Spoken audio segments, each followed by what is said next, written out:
Hi guys, welcome to Fierce and Pretty. Honey here. It's been a long while since I've done a hashtag, and today I'm gonna do the hashtag of 7 decks of deadly sins by the channel of Sylvain's Deadly Sins. And what makes this tag super fun for me is that, because I'm not even a Christian. I don't believe in sin. And actually, when I started to think about the decks, I started to think about the things that are called sins. And I thought that just for the fun of it, I'd include on top of the decks how I, as a person, do express these sins in my life. So the first sin that I'm gonna go through is pride. And I think that there's something in that pride that we should all be more proud of ourselves. Being proud of our achievements and, ourselves a bit more. And that's actually a thing that I don't do enough. I don't mean like the boasting type of, flexing type of pride that we should be doing, but I think we should be more proud of ourselves. But the deck that I include for pride has nothing to do with me, but still I express a lot of that pride in this deck. And this is the Mythologia Fennica Tarot, or Ukonpakka as it's called in Finnish. And the things that make this qualify for pride for me is that I get to boast that my copy is signed by Susanna, but also as a Finn, I do carry a lot of pride about this deck, even though the deck has nothing to do with me. Just the fact that I'm Finnish, but still. I keep on shouting about this deck as much as I can, wherever I can, because that's my pride bubbling out through the deck that somebody else that just happens to be born in my country has created. But I think it's amazing, and I don't feel bad about being proud and expressing pride with this deck. And if that pride kills me, well, there are worse ways to die. Then off to the second sin, envy.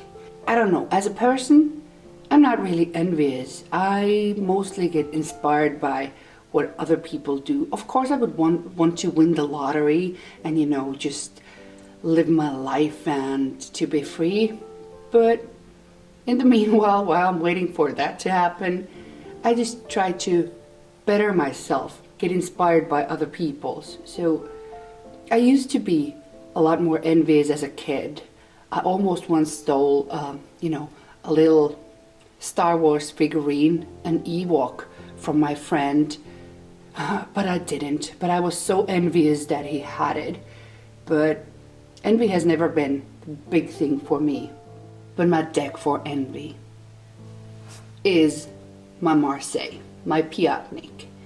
And the fact I haven't envied anybody of having this deck, but the thing that I could include to envy is that I just wish that I would have the energy to study more about the Marseille system.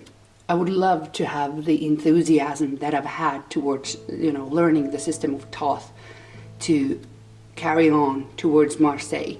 Maybe one day, but that's what I envy. Somebody who really, really, can handle the Marseille system as its own. Then the next one on the list is wrath. And I'm a person that it's kind of hard to get really, really, really angry.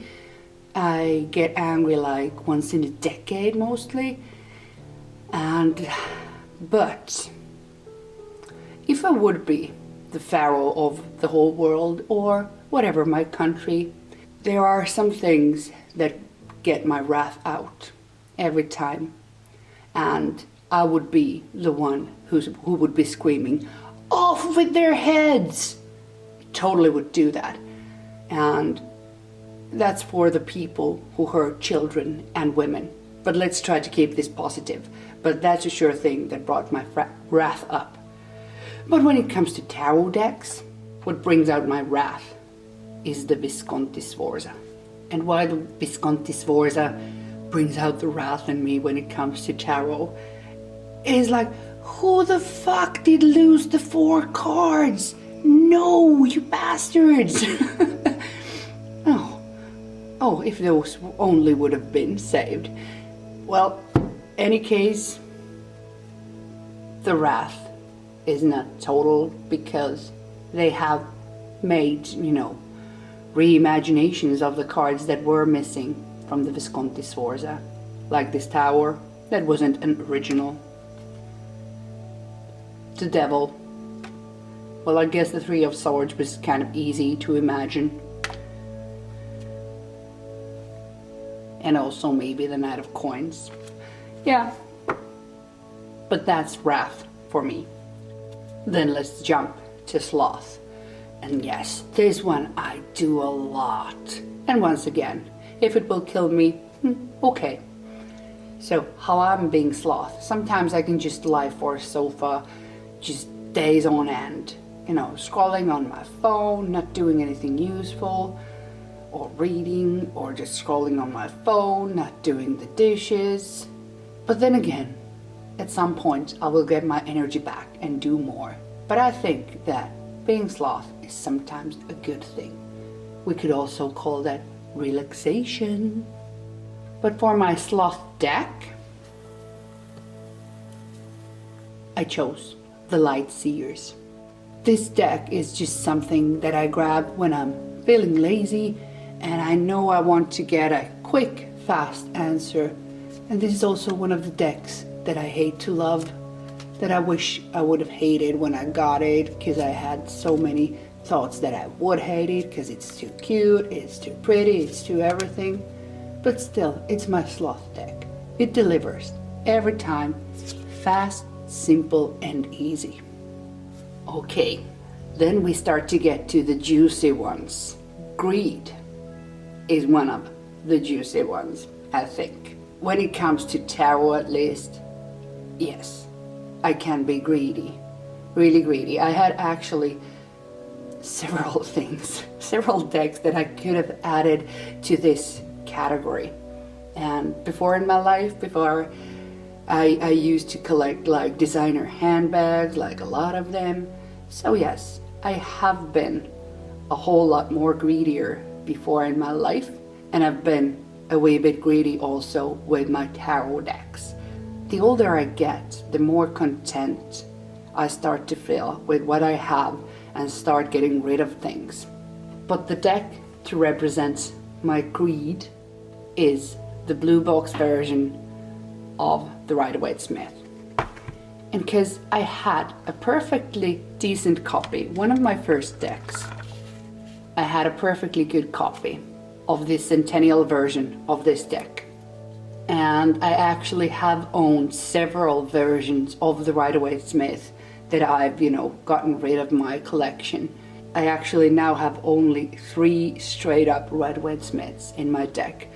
But the greedy one, the blue box, yes, of course it needed to be the one with the blushing fool.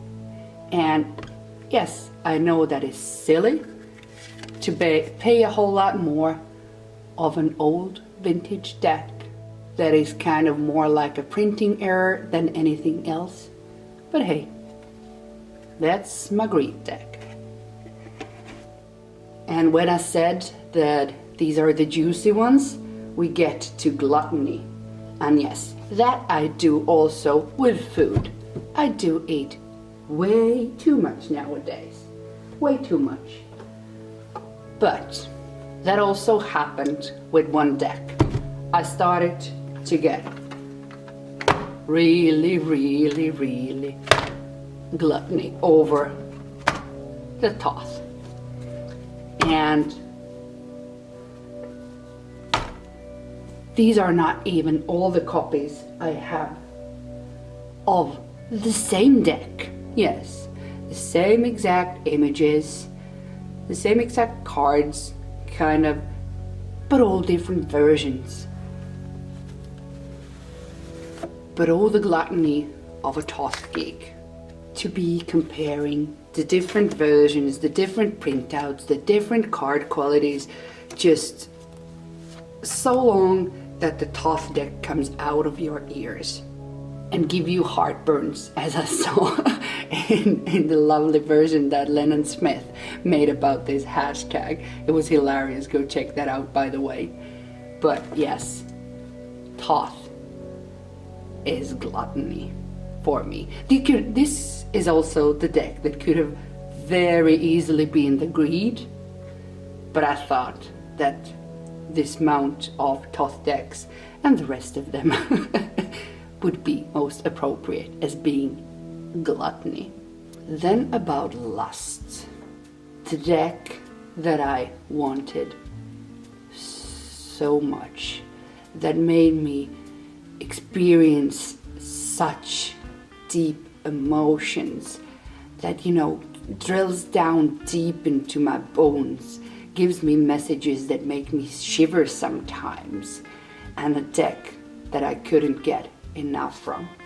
And to me, lust can be a beautiful thing. It can be the most beautiful thing in the world.